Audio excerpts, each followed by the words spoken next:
ಅಷ್ಟು ಅಂದರೆ ಅಷ್ಟು ಪ್ರಾಣ ನನಗೆ ಚಿನ್ನ ಬೆಳ್ಳಿ ಅದು ಮನೆ ಮಠ ಅನ್ನೋದಕ್ಕಿಂತ ನನಗೆ ಡ್ಯಾನ್ಸೇ ಪ್ರಾಣ.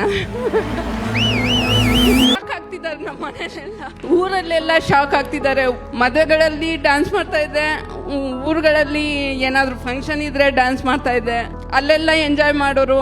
ಆಮೇಲೆ ಬಂದು ಹಿಂದ್ಗಡೆ ಮಾತಾಡ್ಕೊಳ್ಳೋರು, ಅಷ್ಟು ದೊಡ್ಡ ಮಕ್ಕಳಿದ್ದಾರೆ, ಇವ್ರಿಗೆ ಡ್ಯಾನ್ಸ್ ಬೇಕಾ ಅಂತ.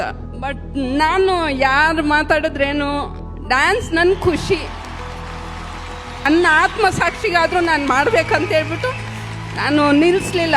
ಯಾರೇನೇ ಅಂದ್ರೂ ನಾನು ನಿಲ್ಲಿಸ್ತಾ ಇರಲಿಲ್ಲ. ಅಡುಗೆ ಮಾಡ್ತಾ ಮಾಡ್ತಾ ಅಲ್ಲಿ ಏನಾದರೂ ಸಾಂಗ್ ಬರ್ತಾ ಇದೆ ಅಂದರೆ ಹಿಂಗೆ ಮಾಡ್ತಾ ನಮ್ಮ ಯಜಮಾನ್ರು ಹಿಂದೆ ಕೂತ್ಕೊಂಡು ನೋಡ್ತಾ ಇರ್ತಾರೆ. ಅವ್ರು ನೋಡ್ತಾರೋ ಇಲ್ವೋ ಅಂತ ಹೇಳ್ಬಿಟ್ಟು ನೋಡಿಕೊಂಡು ಇಲ್ಲಿ ಕಳಿಸ್ತಾ ಇರಬೇಕಾದ್ರೆ ಕದ್ದು ಮುಚ್ಚಿ ನೋಡ್ಬಿಟ್ಟು ಅಷ್ಟು ಅಂದರೆ ಅಷ್ಟು ಪ್ರಾಣ ನನಗೆ ಚಿನ್ನ ಬೆಳ್ಳಿ ಅದು ಮನೆ ಮಠ ಅನ್ನೋದಕ್ಕಿಂತ ನನಗೆ ಡ್ಯಾನ್ಸೇ ಪ್ರಾಣ.